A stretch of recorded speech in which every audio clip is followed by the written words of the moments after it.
There is a moment that happens late at night, when the world finally stops asking for something. No interviews. No cameras. No expectations. Just silence and memory. Jimmy Page knows that moment well. It finds him alone, long after midnight, seated in a room that feels less like a studio and more like a tribunal. Guitars line the walls, dozens of them, hanging in quiet formation. Each one carries a history. Each one has already spoken louder than words ever could. Tonight, though, they are silent.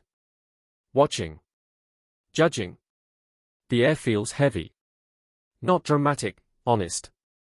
The kind of weight that only arrives when there's no one left to impress. Earlier that day, someone had mentioned numbers. Ticket demand. Digital cues crashing under pressure.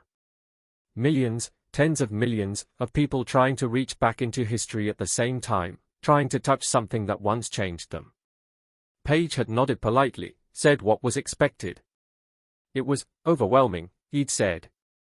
But that wasn't what stayed with him. What stayed was the pause that followed. The silence after the conversation moved on. The space where a different truth lived. Because when people ask him about the past, they assume nostalgia. Celebration. Pride. They never expect regret.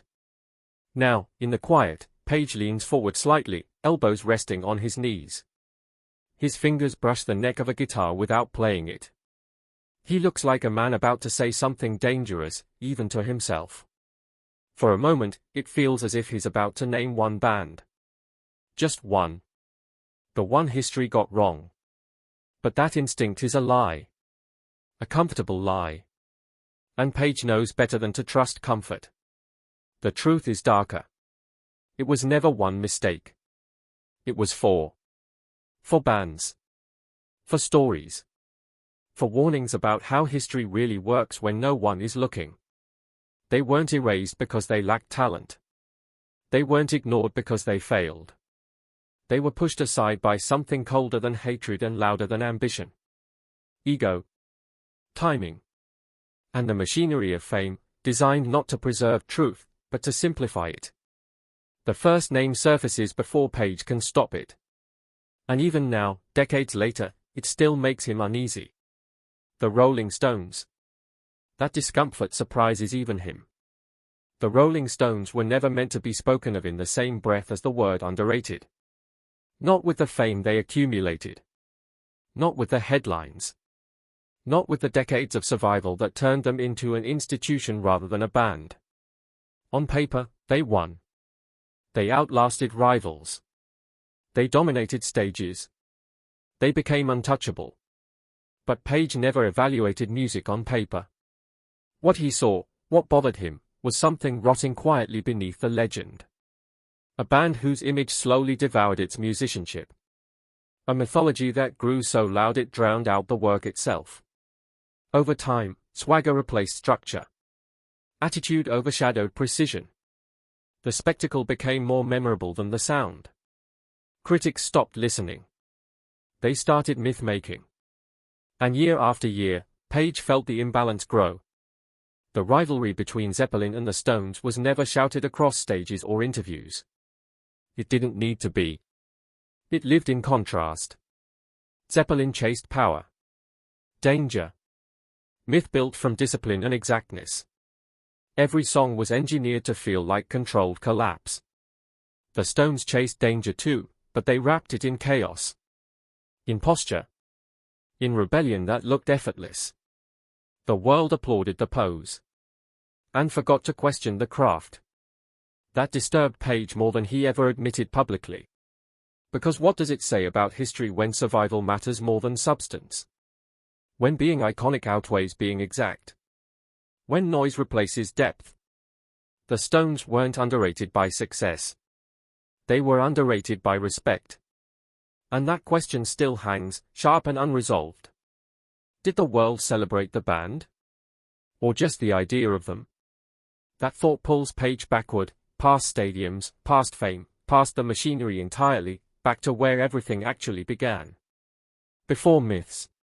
Before empires. before rock music even knew what it was supposed to sound like. This is where the memory sharpens.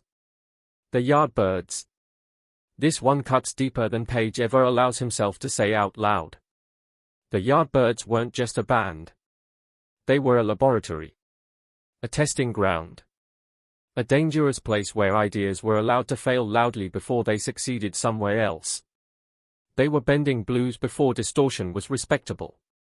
Taking risks before risk had marketing value. Twisting sound into shapes the industry didn't yet have language for. But instead of being crowned pioneers, they were quietly rewritten out of the story. History reduced them to a footnote. A stepping stone. A trivia answer used only to explain how someone else got famous. In truth, they were the source. Sounds that later shook stadiums were first born in cramped clubs, during chaotic rehearsals that barely paid rent. Page watched those ideas walk away wearing someone else's name. There was resentment here. Not loud. Not public. Corrosive. A slow-burning anger that comes from seeing empires built on foundations that were never credited. The world celebrated the result but forgot the experiment. And that is where the unease lives.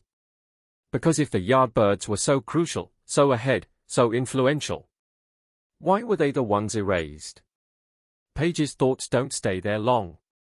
They move forward again, not to another legend, but to a band worn down by neglect rather than scandal. Humble Pie. They suffered from comparisons they never asked for, and that was the first betrayal. Every article framed them against louder, flashier acts. Every album was judged by rules written for someone else to win. Raw hunger was treated like a flaw. Honesty like a liability.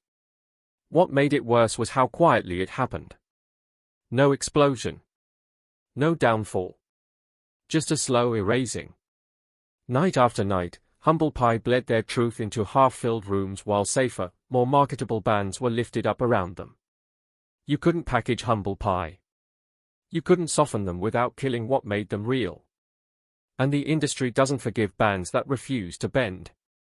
They played harder as the walls closed in. Toured relentlessly. Refused to become convenient. And for that, they were replaced. That kind of injustice doesn't fade. It ferments. It forces a question Page still doesn't like answering. What happens to real bands when the world decides honesty is bad business? The final name enters his mind like a trespasser. The Beatles. This one borders on heresy. The Beatles weren't underrated. They were worshipped. Canonized. Turned into scripture. Their music became unquestionable truth. Their story, immune to challenge. But Page watched something else happen. Their shadow grew so large it flattened everything around it. Innovation was credited to them first, even when ideas were already in the air, waiting to be claimed. Bands that followed weren't heard on their own terms. They were measured, reduced, dismissed as imitators no matter how original or dangerous they were. Nuance disappeared. Risk was erased. Complexity simplified into a single narrative that was easy to sell and impossible to challenge. The Beatles weren't overrated. They were overcorrected by history at the expense of everyone else. And once that thought settles, there's nowhere left to run. Page leans back, fingers resting on a guitar neck worn smooth by decades of ambition and frustration.